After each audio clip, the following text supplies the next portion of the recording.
It's like there's so much potential, you never know. And some guys, they have so much potential, and then it just never comes to fruit. It's like that's probably, you can speak to this, that's probably the hardest thing, is realizing your potential.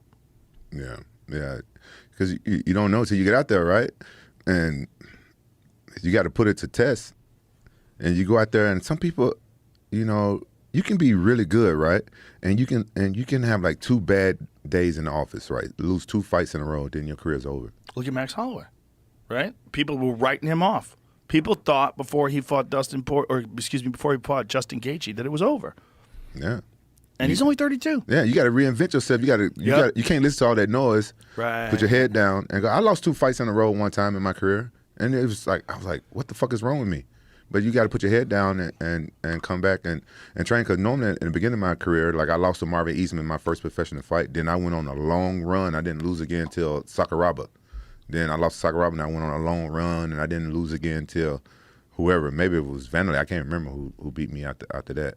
But you know, and then you lose 2 fights in a row. Then you start thinking like, you start doubting yourself like, what's wrong with me? What's wrong with me? Do I suck now? Is it over? And then you got to have a strong mind. You got to come out. Did you learn how to have a strong mind, or is it just something that did you read books? Did you talk to someone? Like, how did you develop having such a strong mind? Do I look like I read motherfucking books? Do I sound like I read books? I read one. Well, I can read the Bible, but I read 2 books in my whole motherfucking life. What's the other one? Christine. The Stephen King book? That's a good book. Yeah, I was in jail. I read that book. I had a bunch of free time on my hands. I went to jail in college, and I fucking... What'd you go to jail for?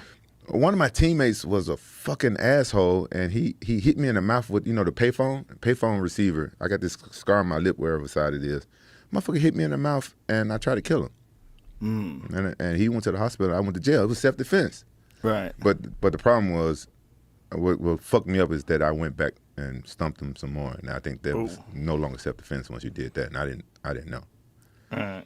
You were just in the moment. I was in the moment. And Tim Percy, the one you saw that name up there that got caught with fucking... Methamphetamine? He was my roommate. He the one that pulled me off the motherfucker. Oh, wow. And I wish he would have just kept me in that fucking room. Maybe I wouldn't have to... But you know what? Going to jail at that time, that changed my life, because remember I got a real bad temper. And that taught me how to control my temper.